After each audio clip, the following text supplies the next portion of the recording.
Helen, great to have you with us today. Thanks for taking the time. It's a pleasure. I was looking forward to it. You're remarkable in a number of ways. I there's a lot of cool things about your research, but also what you do besides your science, right? Mm. And so, in the way we usually do here, we will explore a bit of your story and Sure. a bit of your research and a bit of what you do outside your research, outside your lab, right? And Hmm. I guess well, the logic way to do it, and as it happens most of the time, is starting from reconstructing the path to where you are now. So, Okay. why don't you tell me something about yourself, where you come from, and how you got interested in science, and now how you ended up doing what you're doing at the moment. Yeah, I feel like every podcast likes to start with this, and I always have to give a disappointing story because I didn't grow up thinking I wanted to do chemistry, right? Um, so yeah, I grew up in San Jose, California. My mom did middle school, my dad did high school, immigrants. Didn't get a lot of exposure to science, and I was just going along, public school kid. And then, I think where I lived, I got really lucky and I was uh, able to go to college at a public school and the best public school in the US, Berkeley, California. And that's really kind of when I started becoming more interested in chemistry. When I was younger, I had all these dreams of like being an artist, maybe a psychologist. And then I started college maybe wanting to do architecture because it had some math and some art, right?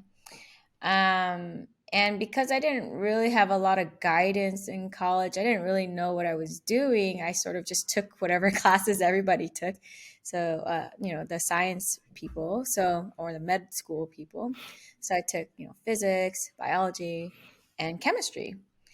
And actually, I remember sitting in organic chemistry and thinking, oh man, I'm going to hate this class because everybody hates this class. But during that semester, I sort of realized organic chemistry is like architecture, but for molecules.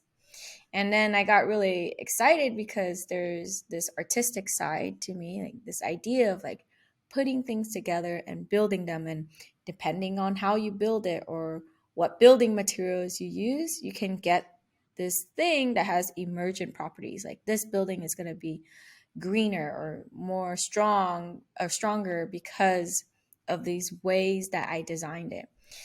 And so molecules are in some ways the same way. And as I progressed in my courses, I became more interested in synthesis because of this. But really, it was polymer chemistry that caught my eye because this is where your project or your construction is not just one little house. You're doing a big building, right? So polymers are things that have repeating units, and there are a lot of, you can think about it as small molecules, a lot of them put together in a chain. And when these are put in a chain in different patterns or how the chains are connected, it really changes the property of these materials. And so it's a huge playground as a molecular architect to think about how to design things and get these new properties. And so that's my sort of career path, kind of coming from this sort of artistic side, not really knowing what to do, sort of being open to classes, and then kind of falling in love with chemistry in a sort of later stage in my life. And almost by chance, right? You said at the beginning this would be disappointing. It is not to me. I'm kind of disappointed. I'm kind of disappointed when I speak to these people who have like a sort of family history of being in science, and they Oh, just yeah. follow their parents. That's kind of boring in a way, and Mm. it's reassuring to see that even for successful people, sometimes things in life just happen. Chemistry kind of happened to you, right? Yeah. You stumble across it. Yeah, I actually didn't take AP chemistry when I was in high school. So it's like, oh, it's kind of funny. Like, you don't have to be taking AP chemistry. I actually would skip out of chemistry TAing in high school so that I could go to art class and do pottery. And I remember my chemistry professor being very disappointed in me. So maybe he's proud of me now. So it wasn't love at first sight; it just grew in you. Yeah, I think so. Or like, I think I didn't know what chemistry was. You know, when you're younger, you Yeah. think chemicals, whatever the general public idea is. And then when I understood what it was and like really how powerful it is, and um, can I be the person to wield it in a way that is productive and helpful for our society to grow and be more sustainable? That's what I find really powerful. Has any of these have anything to do with the people you met? You know, maybe your teachers, because that's very often key, right? In how you evolve and you grow and the sort of decisions you make. Oh yeah, I 100% agree. So, my when I was in college, everyone tells you you should make the most of college and try things out. So I was like, okay, okay. So I think my first summer in college, I went back home because I need to come home, and I took some community college courses. And then my second summer in college, I was like, okay, I'm gonna do an internship, and I randomly applied to this nano program. There was these posters in the hallway where they had pictures of gecko feet, and it was like nanostructures really make these special properties, and that really caught my eye. I was like, okay, if you design these nanostructures, it has this new type of property. That's all up in my alley. So I applied for this program, and it turned out that one of the mentors, his name is Donovan Lee. Hi, Donovan. I still talk to him today. Actually, he actually went to the same high school that I did, and that's what caught his eye because he was like, "I know this high school, and it's not the greatest neighborhood at the time." So, um, it was really interesting that he pulled my application out and invited me to come work with him. And I think it's something I appreciate a lot more now that he came from my neighborhood. He was half Filipino, and then my boss was Professor Suje King Liu in electrical engineering, was a woman. So I was coming into this like place that was safe for me to do research. And it's something that I think really empowered me when I was younger. I was like, okay, um, I want to do these activities. And my boss, Professor Suje King Liu, allowed me to have these really unique opportunities. So I was one of the few, I don't think if only, one of the few undergraduates that got to work in the clean room at Berkeley. Um, and that's something that I really have to thank my mentor to have guided me there, right? And I think just throughout my whole career, I've been really lucky with mentorships because afterwards there's a line of succession of mentors as well. Yeah. So yeah, that's something why I guess that's a source of inspiration for me and why I care a lot about mentorship because I really could change someone's life, right? And really help direct them in a direction that they didn't know about or so like for instance, I didn't know the difference between undergraduate and graduate. It was like kind of all like college. I was very confused about those terms. And then my mentor at the time sort of explained to me, oh, this is graduate school, blah, blah, blah. Those little things are obvious to many people, but they're not obvious to everyone. So yeah, mentorship, that's part of my passion because I've been directly benefiting from mentorships myself. It's good. So you're already speaking about doing what you have received, which is Mm. important. You has it changed your life. You might change other Mhm. people's life, and it's really nice to hear. As you describe it, it kind of, and very often it is the case when you have these types of conversation. It all feels pretty easy, right? Yeah, I happened this, I applied there, but I'm sure there's been highs and lows, right? So what helped you through your lows, and that's interesting. What did you find your strengths, or what have you found your strengths during your path? Mm. I mean, I definitely there are a lot of lows. um, I think. I do want to bring back the mentorship because these are the people who really helped me at my lows. So I mentioned this first internship. So I actually applied to this program, but I didn't get it. And I was still able to work in the lab, but actually it's a huge financial burden, right? And Yeah. Professor Sujay King Liu actually was like, I will pay you myself. And I was like, oh. And so that allowed me to just do research. um, Another big low for me was I have a gap between undergraduate and graduate school. And that's because my dad became very ill towards the end of college for me. And then I had to sort of work and, gain some money so I could help the family and stay nearby.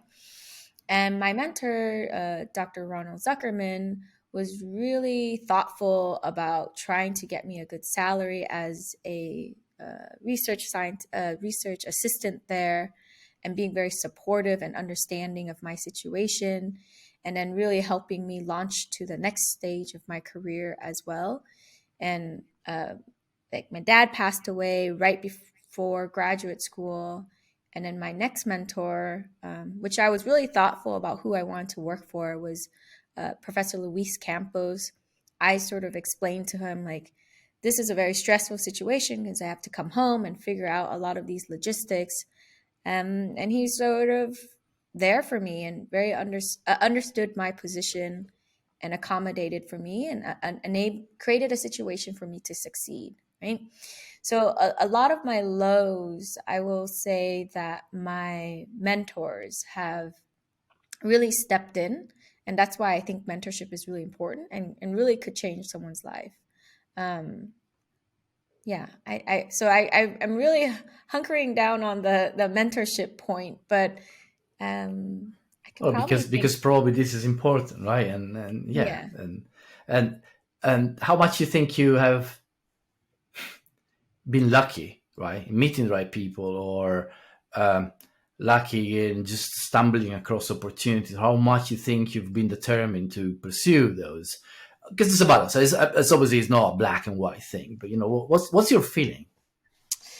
Yeah, I mean, everyone has luck to some degree, but I think my mentor, Dr. Ronald Zuckerman, said to me, but I'm not sure. Or maybe I don't know. But I really like the term. I really like the term engineered luck. Yeah, So everyone is subjected to some luck, but can you put yourself in a position where you're of luckier, course. right? So maybe luck is just meeting someone so you make the right connection. But if I can, I engineer that by going to a conference and putting myself out there and networking so that I can more likely meet someone, right? Same with science, you might have luck, this one reaction worked out and can be transformational. Can I engineer luck by maybe trying more reactions or being thoughtful about the design of experiments that I do so that I can get luckier, right? So that's how I like to frame everything. Like, how now that I'm in a larger position of power, can I help students engineer luck in their own lives the way that I've had luck come across my path? Indeed, and if you sit there, nothing happens usually. Yeah, you need to create your opportunities. Mm, mm, Everybody got the opportunity, an opportunity at any point in life, but you also need to be good at catching it, right? mhm. And so yeah, there's never pure luck there. How much do you think that your sort of unusual path, right? You're kind of meeting science later in your education, and having this more sort of artistic instinct, right, or being interested in arts and architecture has helped you, and is helping you now, right, in your way of thinking, or in Mm, in mm. even in the choices in your career.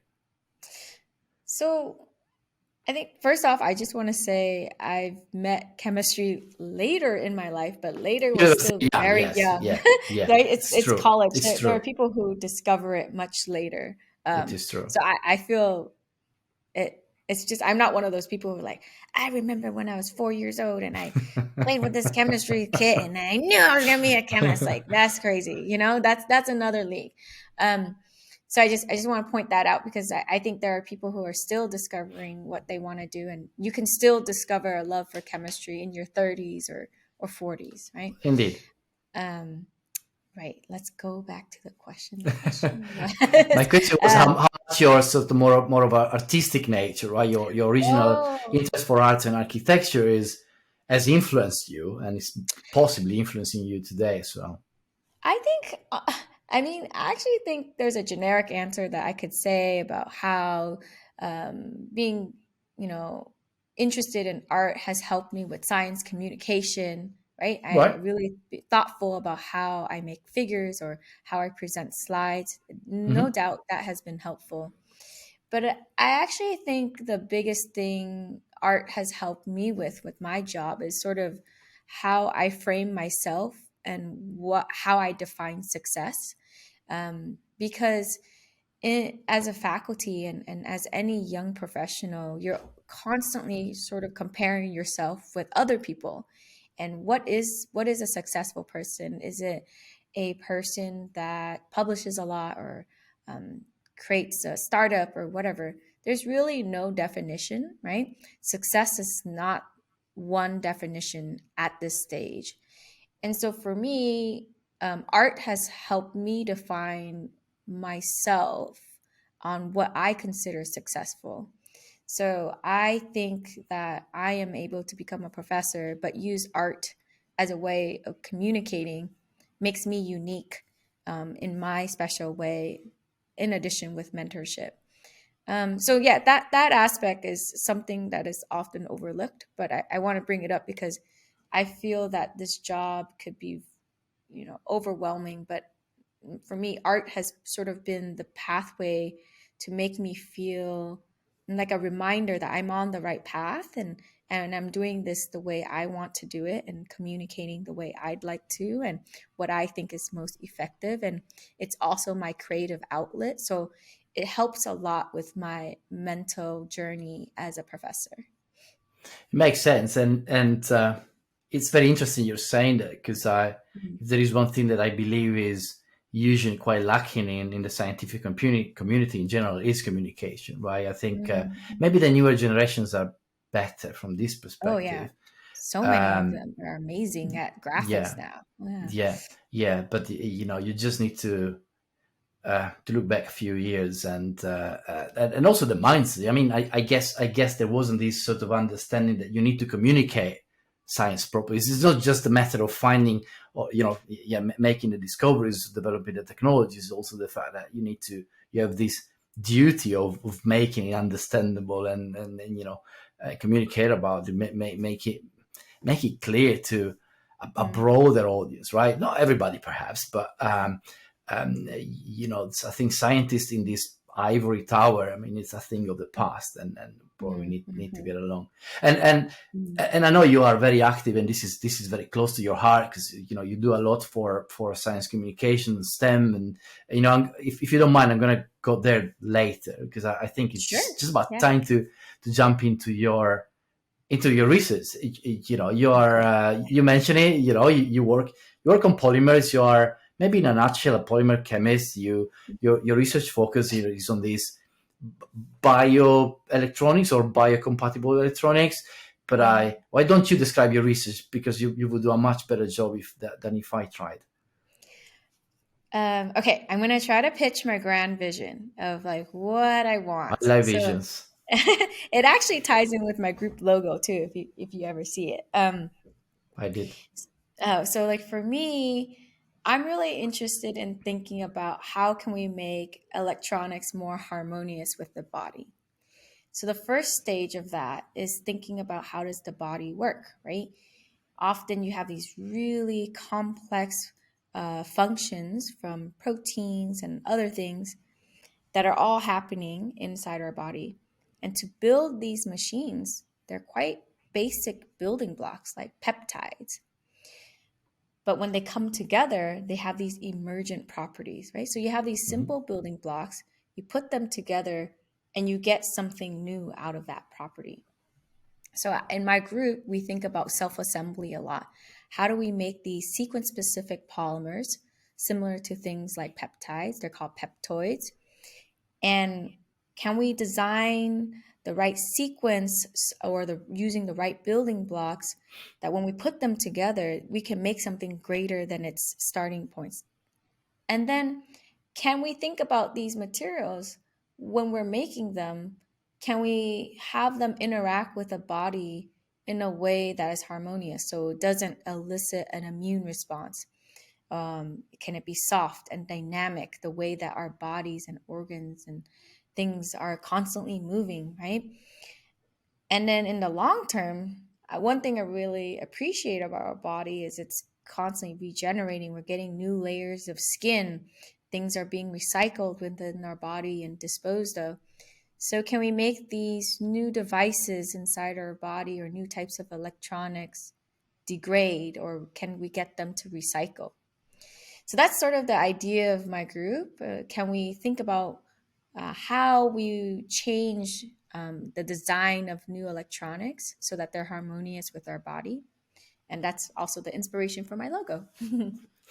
That makes sense. And people should go and visit your research team's website, and so you can see the logo. I think it's very clear that you have this sort of artistic Mm, twist, right, in you, and I think the way you thank describe you. it fits with what I saw.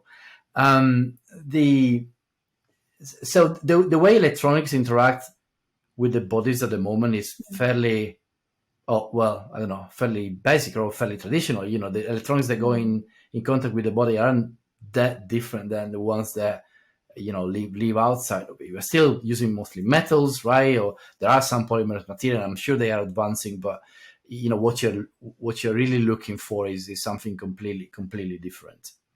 Am I right yeah, saying that?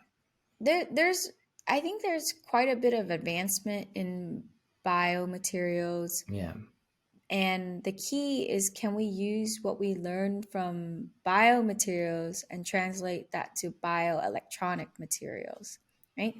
yeah. So the types of electronics that we're interacting with our body inside and out is transforming right now. It's changing every day. And there's these beautiful examples already out there. And in my group, we're trying to push that envelope further and really rethinking what is not what we're not thinking about what can we make today. We're thinking about what can we make in 5 to 10 years. So we have to go back to the starting point and rethink the actual materials. Um, mhm, So what kind of chemicals you usually, what's the chemical nature of the things that you develop? Because I'm assuming you mentioned peptoids, but I'm assuming mhm, you need to have some sort of electroconductivity, right, in the material. So I'm envisioning this sort of multi-conjugated compounds, these sort of things, and how do you meet the sort of biological needs of having a biocompatible materials, introducing flexibility, or mhm. there's a self-assembly concept that you mentioned. Feels like a very complex multivariate problems, because at the end of the day you still need to preserve the sort of electronic properties of the material, otherwise it's completely pointless. Yeah, I mean, uh, it's true. You have these multiple circles that are overlapping and they each have their own design parameters, right? Um, but I think it makes it an interesting challenge as a chemist. So, can you design something that can fulfill property A, say self assembly, property B, electronic conductivity, and property C, degradability, right? So that's what we do in our group. I'm My main focus right now is thinking about organic electronic polymers. Hmm. So we also think about some mixtures, so using some inorganic materials, things like metals and silicon and uh, That these would have been materials. my question. How do you interface your organic sort of materials with the rest of the electronics, which is inherently inorganic, right? Hmm. I mean, this opens up a lot of questions because there's multiple stages in to make this happen. I think if we use our existing electronics, we need to think about how to interface. And these sort of interfaces, we need to have the right gradients, we need to have the right ionic and electronic conduction of these materials, and mechanical properties. So in my group, we look at all the materials available. We think about polymers because we can design them in different ways. We think about mixing them so that we can control this gradient across inorganic and organic, as well as something soft and something hard. On the other end, we're also have to rethink about, can we make electronic devices that are a new concept? So not using the existing types of electronics that we have, like our phone. So we are inspired by biology and thinking about how that's done. So one of the beautiful examples in nature is bacterial nanowires. So these materials conduct electricity, or they're conducting. There's a little debate on how they conduct. I think there's some consensus, but anyways, they use a different design parameter than design. It uses a different design, and so these bacterial nanowires also self-assemble. So it is possible to have these types of things because they're in nature. So can we become inspired and design something that's self-assembling in a similar way? We haven't figured it out yet. That's what we're doing in my group. So if So, you have so, ideas, let me know.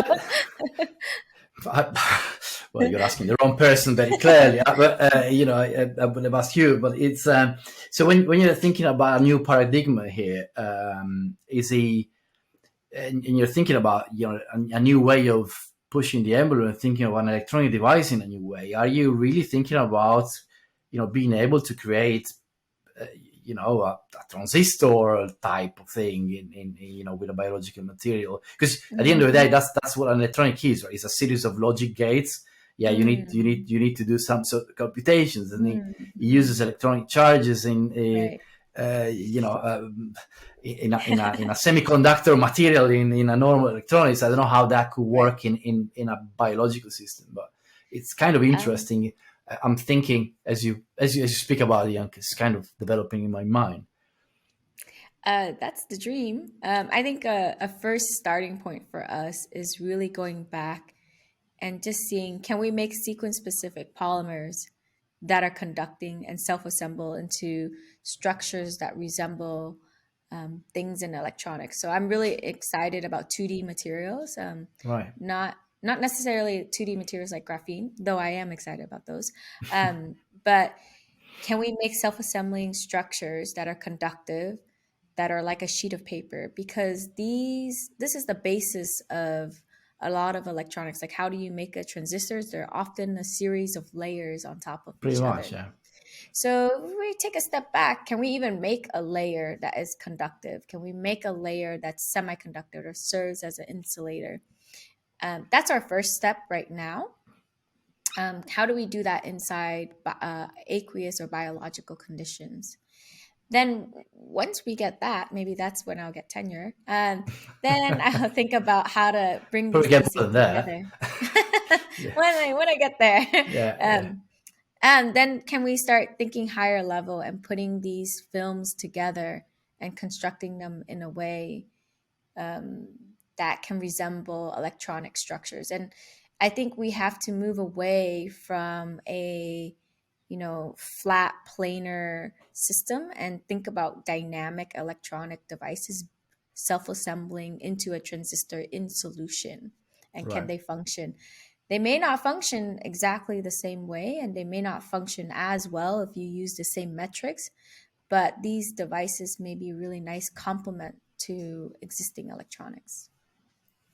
Makes a lot of sense. This is really fundamental research, right? The way you Mm, describe it, and mm-hmm, it's a properly mm-hmm, grand vision. So it's very tricky, right? mm, And it's very ambitious, which I like.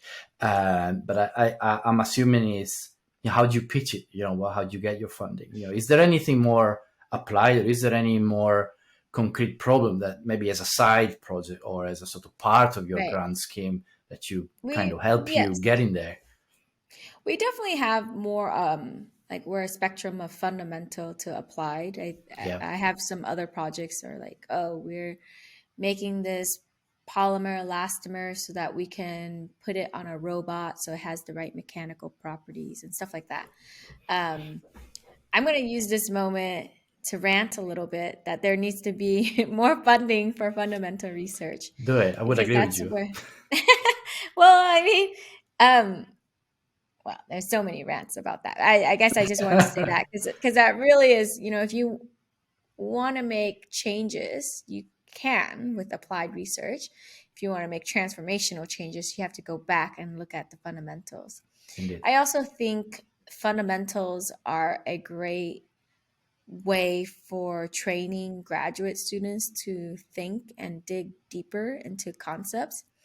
And that's how you often can get inspired and come up with new ideas based on these fundamentals. Okay, I learned this fundamental property A in over here, but maybe I can apply it to this application over here. So those are that's really only possible if you have some knowledge of both. So in my group, we have a mixture of projects, some very fundamental and some much more on the applied side. So one project a graduate student of mine is working on and actually has really done a great job at Abby Clapperton is thinking about how to scale up the synthesis of sequence-specific peptoids so that it can be industrially relevant. I'm assuming So that usually you do it like with automatic synthesizers in the lab a on small mixture, scale. yeah. So we have an automated microwave synthesizer that we can do this, and we're also thinking about batch scale reactions. She was able to sort of demonstrate that this can be done like grad school environment level, but it sets the stage for if this is a technology that other people are interested in, it would be really nice for batch reactors. So we're sort of on both ends. We have in Canada, we have this thing called NSERC Discovery Grant, and it's what funds my fundamental research. And then Good. it's not enough, but and then It's never the, enough, Ellen. It's never never enough. enough. It could No. be enough. It could be enough. They Hmm. really could just double it. Anyways, and then the other projects are really where I hope to seek industrial partnerships as well. Yeah, that makes sense. Is it fair to say that you're more excited about the fundamental ones and the more I think applied are sort of both. a way for you to run? You need Yeah, both. I think Okay. I think they're a good mechanism for mentoring graduate students. Yeah, that makes sense. But I do warn my students that they're going to join my group and they're not just going to do synthesis. They have to have exposure to different fields. So I think it's important to see both sides so that you can have better context when doing research. And it's interesting, right? Because it's quite a multidisciplinary activity at the end of the day. Because Mhm. there's a chemistry bit. Yeah, you need to be able to Mhm. synthesize those things. There's the biological aspects. Yeah, you're very often you're interested in biological systems and biocompatibility and all the rest. There's the physics of the electronics behind it that Right. also probably must be pursued. How challenging is that for an average student? Mm, I guess my students are not average. No, That's the right no. answer. I think, yeah. No, they're great. Well, I mean, I do think my work is multidisciplinary, but it really does rely on collaborations because Mhm. m- me and right now where I am, I cannot be an expert on everything, right? So we are more experts on the synthesis side. And if we are going to do some biological studies, we have a collaborator there. We're going to do some device physics and morphology. We have another collaborator. Um, so it we understand I'd like my students to be able to understand the data and understand what sort of studies and have the exposure, and they will have that, but they won't necessarily have to do all of those studies and be the experts themselves. So they should have an expertise in what they are doing, but they should have the exposure so that they understand the context of their work. Mhm. It also helps you, developing a more broader scientific view, right? Mm. Because nowadays that's where science is going. You can't be just a synthetic chemist and full stop. You need to be able to speak with other people coming from other disciplines, and because your research is going to apply in some ways, right, in other areas, and Mm-hmm. only people Mm-hmm. who succeed in that seem to be successful these days. If we have spoken to most of the talented 12 in the last few years, and they Mm-hmm. all come from these nice multidisciplinary fields, right? And where Mm-hmm. the product of their science or their own science is multidisciplinary Mm. intrinsically, and I think that is pretty cool. Yeah, and also we just don't know what our science will be good for. So Yeah. definitely this project that I mentioned earlier with Abby, we were designing this for a different purpose actually for Interesting. electronics, yeah. And then I had some exposure of some conversations with colleagues, and it got me thinking about this other medicinal application actually. But so having that exposure now sort of redirected that project in a new direction that I think is a great fit. But I wouldn't have known that if I didn't have the exposure. It's still useful for Of its course. original purpose, right? But it's the same science used different ways. Makes perfect sense, and it's more common than you might think, right? And it happens Mm-hmm. to people who are able to keep their mind open, and and take care of their connections beyond their Right. narrow field. Um, and I had something to ask you, just escaped my mind, but it's gonna come back. Um, in the way in the way you're describing it, there's what I'm trying to develop in my mind is what your real drivers are. You mentioned Mm-hmm. mentorship at the beginning. I'm pretty sure that, and you also the way Mm-hmm. you speak about your students, you They're jump great. on me say, yeah, they're great. You're no average, and Yeah. that tells a long story, right? So the role that you feel like you can play for them is I'm sure is something that takes you out of bed in the morning. um, what would you say is your real motivation, your real driver, for your work? Is the fundamental challenge? Is this the scientific aspect? What you can discover, or is it how your research can be applied to something real and perhaps changing people's life? I mean, that's tricky because it's definitely a combination of all of Hmm. that for everyone or most people. For sure. Um, Well, some people don't care about the others, so some people don't take the mentorship into the equation. But you're right. okay, It's a bit of a mix of these three main right. areas, possibly. Um, I mean, I also think it's just very fun. Like, That's a good you're like, one.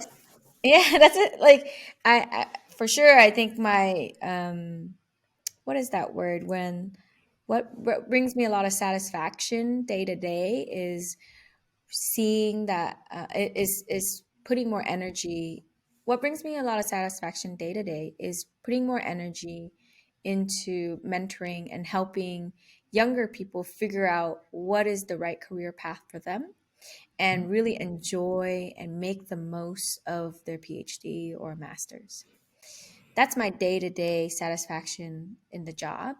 Um, but in terms of like why this job instead of a different job is because I I think I'm really fascinated with the idea of like if we just change the order of something or change the sequence, like basically design this new molecule or polymer really, it leads to completely different properties. Like that is so powerful. Like Yeah. you can see that with software engineering as well. Like when you have tangible outcomes of I designed it this way and it made it this way. I guess for some people that may be cooking, right? Everyone starts with the same stuff, but depending on how you cook it or what you do to it, you can have this like magnificent meal. So like for me, if you have a polymer sequence, but let's say I make it a pattern that's alternating instead of just one monomer, it can lead to these nanoscale properties, or it has these nanoscale dimensions that could be useful for lithography. Uh, that I find really fun. It's like puzzles, I guess. Maybe that makes my mind I really like tinkering. So it's like, oh, okay, if I try this thing, what's going to happen on the other side. Can you do your thing, open the door, and be like, "Ha, it's what I thought," or "Whoa, it's not what I Yeah. thought. Why is it that way?" There's very few jobs where you can see that, and it's very rewarding because it's something you made or something you designed. Um, so I find those aspects of the job is what was most exciting for me when I was a graduate student and postdoc. And now that I'm more in a management role, it's more about like thinking of the ideas and not actual execution because I'm no longer in lab, but just still like thinking of ideas together with my graduate students and then seeing the results. Like that's one of the most exhilarating moments, right? It's actually one of my friends said this. It's addictive almost, right? To constantly see these results in some ways. I Yeah. really like you putting the fun in this, because the way you describe it is quite beautiful. You are describing the Oh, real power of chemistry, right? When you give when you train a chemist, you give them the power of manipulating matter. There's nothing more powerful than that. mm, That's really what mm. you're speaking about, right? So you change a molecule in some way, and it confers completely different properties to it. You have the power to create new materials, something that didn't exist before, right? Yeah, And and I think with it comes a responsibility as well, doesn't it? And that's the mentorship part of what you do as well. And if everybody's aware of that, and you're mhm. skilled at manipulating matter, and you understand the power of it, that's where great things come out. I like to pick on the fun because and I apologize. I feel like I've interrupted you for a second, but Oh, no, no. I was gonna say, I think, I guess maybe in my generation and the younger generations, we're kind of coming to a moment of, we want to do something to help the world, right? And there's different ways. You can go into policy, you can go into oh yeah. business, you can teach younger generations like kids. Um, there's so many different ways, and I think chemistry should be added to the list of, you know, Of okay, course. here's this problem. I'm not savvy at politics, but I'm really good at chemistry. Can I use this as my tools to make the world better for me? Right?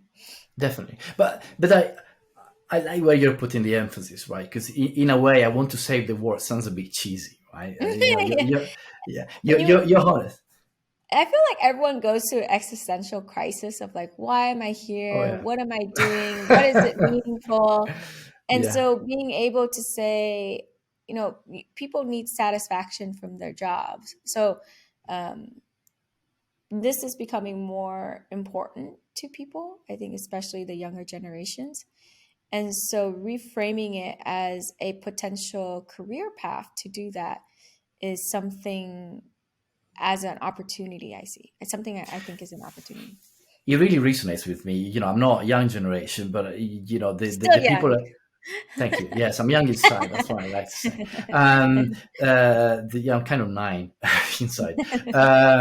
I, it's to me, it's important. People I work with, right, and having fun at work and finding, a meaning in having a good time, and knowing that maybe you're doing something that makes sense, Mm, even though you might not save the work of what you did on that Wednesday afternoon. mm, That's mm. that's fair enough, I Sure. think. Most people are not doing that. Yeah.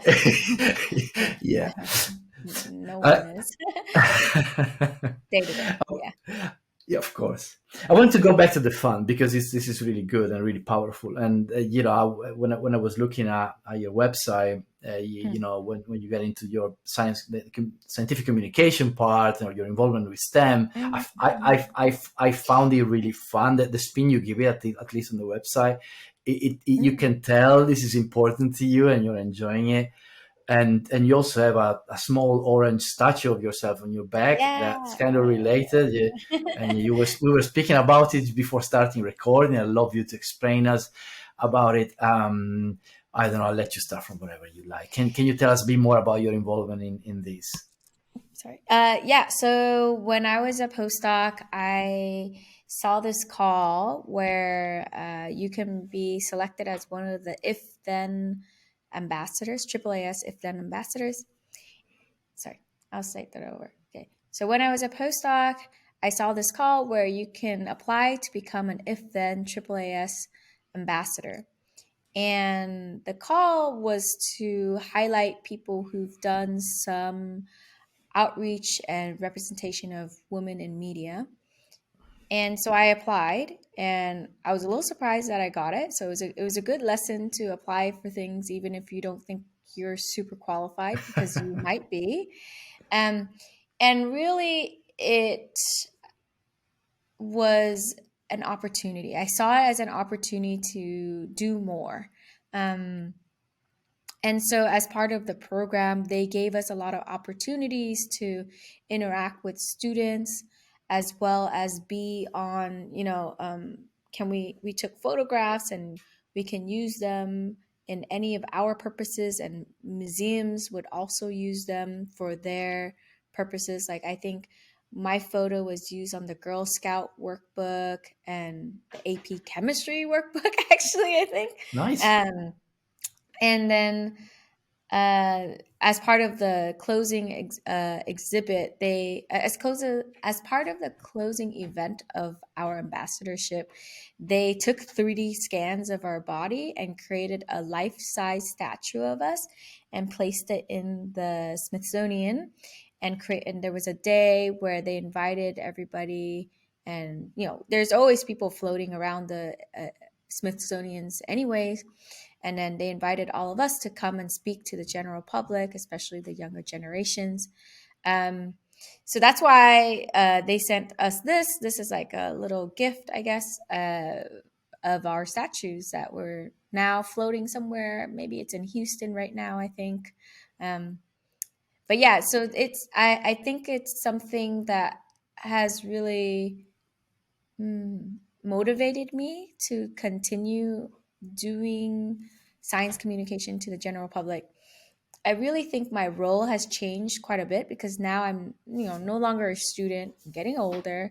So I have to rethink about how do I want to engage with the public now, right? I think I have some ideas, and I'm putting some proposals in. So hopefully you'll see some cool exhibits in the future.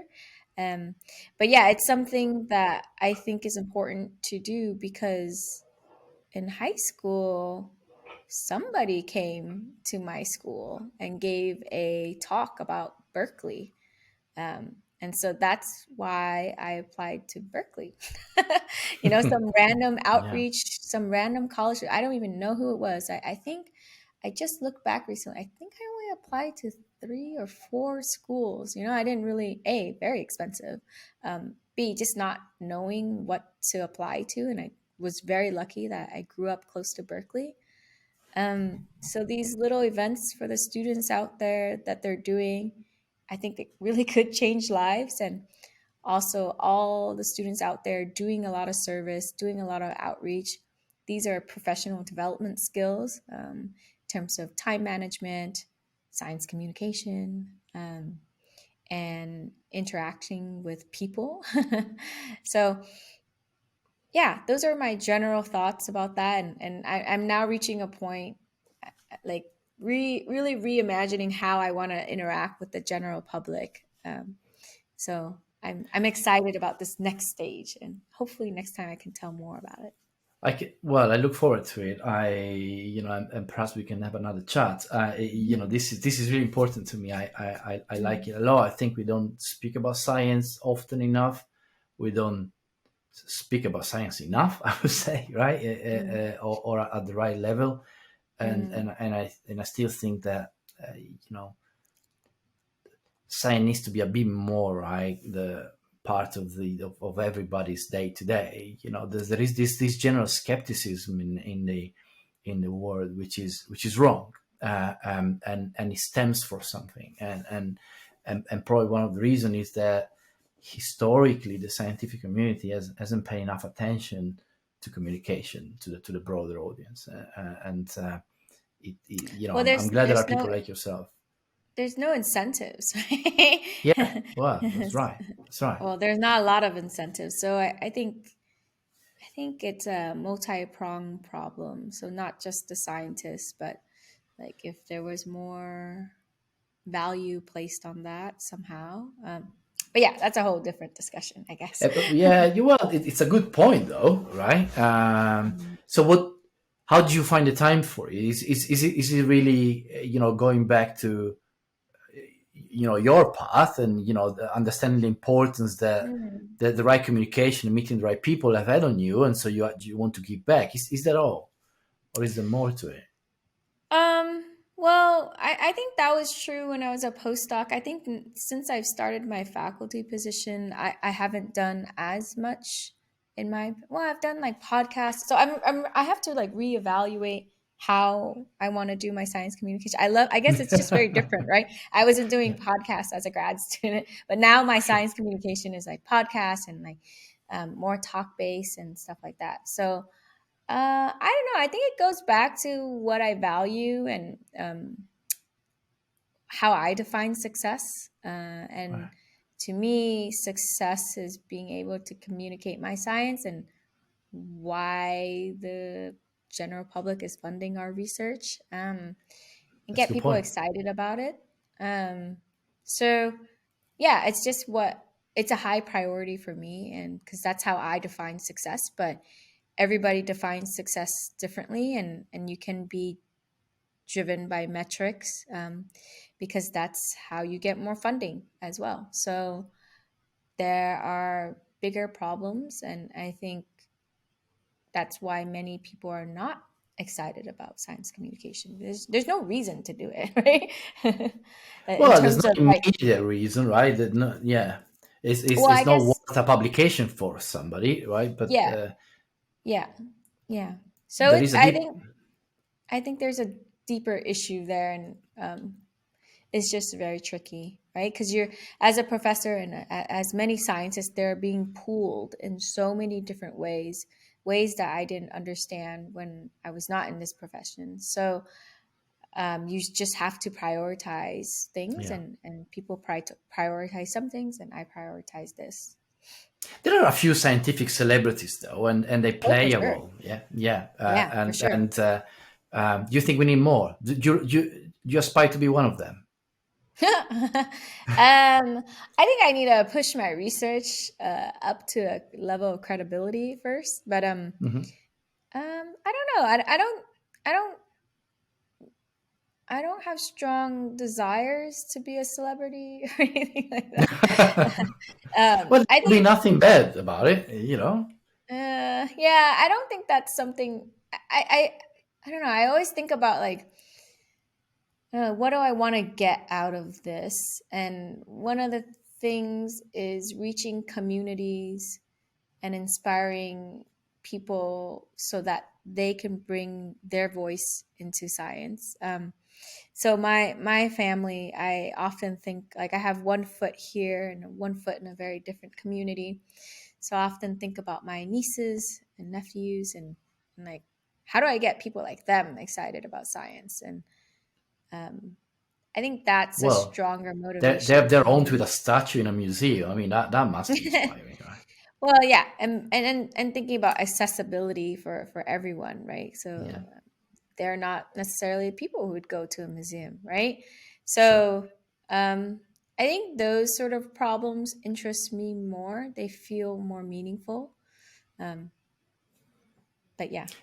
It's beautiful. It caps it very nicely. It's how Mm, you look at the deeper meaning in what you do, which makes mm. you such a Thank you. rounded person. It's beautiful to hear. Um, as we get to the end of our chat, there's a Mm. way we always close with the same Mm. question. It's very Oh, appropriate for you, particularly yes.